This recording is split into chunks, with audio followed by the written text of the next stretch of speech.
Another day, another vlog. Thank you Lord for this day. Hi there! Welcome back again to my vlog. Grabe, pagkagising ko nga ngayong umaga, sobrang init na talaga. Kaya naman agad na nga ako nagtimpla ng kape at ininom ko na nga. Diba, hindi naman obvious na mainit. Diyos ko, naliligo na naman ako sa pawis. Pero syempre, dahil coffee is life, lalaban pa rin natin yan for today's video. Diyos ko, alam nyo naman, hindi mabubuo yung isang araw ko kung walang kape. Mabilisan ko nang inubos yung kape ko at umalis na nga din para nga makatingin ng ulam. Sama ko nga palang bibili ng ulam yung pamangkin ko. Diyos ko, yung masakit kanini po, tamanuruya. Kulang la rin dadalaming pera. Actually, bago pa man din kami umalis ng bahay, nai-chat ko na nga tong pagbibilan ko na to ng bibilin ko, kaya nai-ready na nyo. Kaya naman pagkadating namin dito sa tindahan, naka-ready na at pipikapin ko na lang talaga. Shoutout na din pala kay Atchi na nanonood daw lagi ng vlog ko. Diyos ko, sana all nanonood. Bali nang makompleto nga lahat ng bibilin ko, agad na din akong umuwi at binaba ko na nga dito sa may lababo yung mga pinamili ko. Yempo at tenga nga to ng baboy na gagawin ko nga tidtad. Gusto ko nga kasi sa dinuguan ko may halong tenga, kaya naman ayan, pinagbigyan ko na yung sarili ko. Diyos ko, madalang lang naman. Ay rugo po, tapacheke, pigbigyan lakwa na ako. Diyos ko, masakit na. Ali kanina nga pagkadating ko, agad ko na nga pinaghihiwayan, tapos ayan ngayon, huhugasan ko na lang. Siyempre, pakakabanlawan natin yan na masalese, bangkanta matanggal yung mga germs. Ali pagkatapos ko nga mabanlawan, ayan, nilagay ko lang dito sa patiktikan para mawala yung tubig. Dito nga sa lababo, binanlawan ko na nga din pala itong mga sampalok na pang-aasim natin at yung siling haba. Karaniwan nga namin ginagamit pang-asim dito sa aming dinuguan, ito nga talaga sampalok. Minsan ko na din na-try gumamit na pang-asim ng mangga at masarap din naman. Na-prepare ko na nga din pala yung mga gagamitin ko sa paggisa, tulad na lang nitong bawang at sibuyas at syempre yung baboy na hinugasan ko nga kanina. At syempre yung pinaka-importante sa lahat, ito nga ang purong dugo ng baboy. Ay rugo, paano natin matatawag na dinuguan to kung walang dugo, di ba?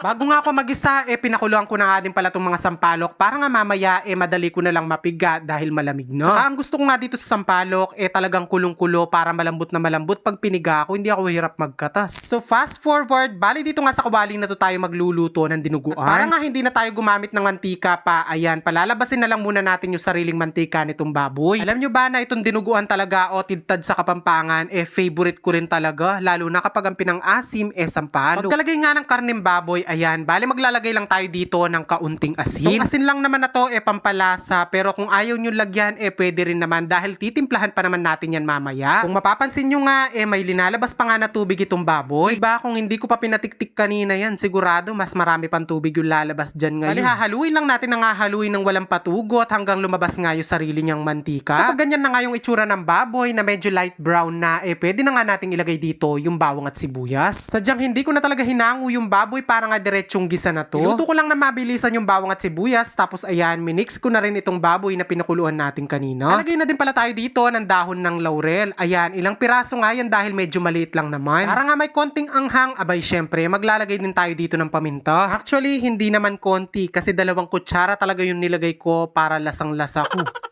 Hinalo-halo ko lang ng mabilisan para nga kumapit yung paminta sa mismong baboy. Kung mapapansin nyo nga, nagkasabaw na nga siya dahil nga yan dun sa katas na sampalok na piniga ko kanina. Pero hindi ko alam kung minumulto ba ako kasi alam ko pinindot ko nga nung nilalagay ko nga yung pang-asim na sampalok. Patrugo nga yung ine-edit ko, wala nga yung video na binubuhas ko nga yung katas ng sampalok. Anyway, pagkalagay nga ng pang-asim, hahaluin na naman natin to ng hahaluin para nga matanggal yung mga nagdikit kanina na karne ng baboy. Medyo bata pa naman nga itong baboy na nabili ko, kaya naman madali ko lang din napalambot. Abot nga lang ng kalahating taon bago ko napalambot.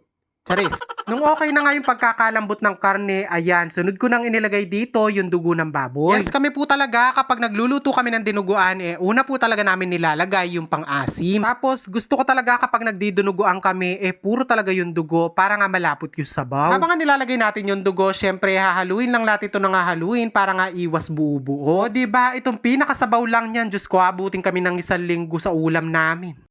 Bali, hahaluin lang natin itong hahaluin hanggang mag-evaporate nga ng konti yung pinakasabaw. Bago pa man nga maluto itong ating dinuguan, naglagay na nga din pala ako ng konting pampalasa. Nung makuha ko na nga yung lasang gusto ko at lapot na gusto ko dito sa may sabaw, ayan, nilagay ko na nga din pala itong mga siling haba. Nagsantok na nga pala ako ng konti dito sa may lagayan at kumuha na din ng konting kanin. Diyos ko, namiss ko na sobra tong tidtad. Sobrang tagal ko nga hindi kumakain ng tidtad, parang gusto ko na lang gawing soup yung sabaw. Anyway, kung biglaan ka nag-crave ng gantong tidtad o dinuguan, Diyos ko, what are you waiting for? Magluto na ka. Saktong-sakto lang nga yung lasa ng ating tidtad at yung sabaw nga maasim. Yun nga yung pinaka-favorite ko. Anyway, that's it muna for today's video. Thank you for watching and see you again on my next vlog. God bless everyone. Bye!